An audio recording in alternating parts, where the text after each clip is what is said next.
ছোট পর্দার জনপ্রিয় অভিনেত্রী মেহজাবিন চৌধুরী এবার আসছেন বড় পর্দায়। বড় পর্দায় অভিষেকের অপেক্ষায় তিনি।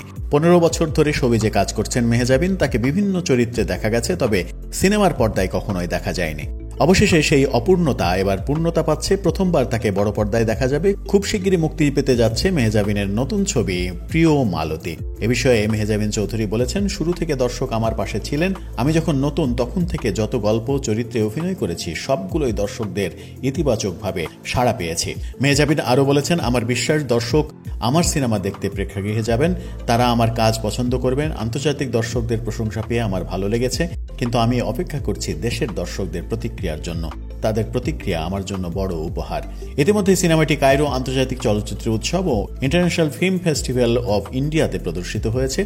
এই দুই উৎসবেই অফিসিয়ালি নির্বাচিত হওয়া প্রিয় মালতী সবার কাছে প্রশংসা কুড়িয়েছে বলে জানা গেছে। প্রিয় মালতী যাপিত জীবনের গল্প, সবাই কানেক্ট করতে পারবেন সেই গল্পকে, এমনটাই জানিয়েছেন তিনি।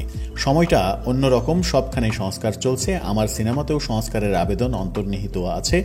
আশা করছি দর্শকরা সিনেমাটি দেখার পর ভাববেন এবং সবার ভালো লাগবে, এমনটাই নির্মাতার ভাষ্য।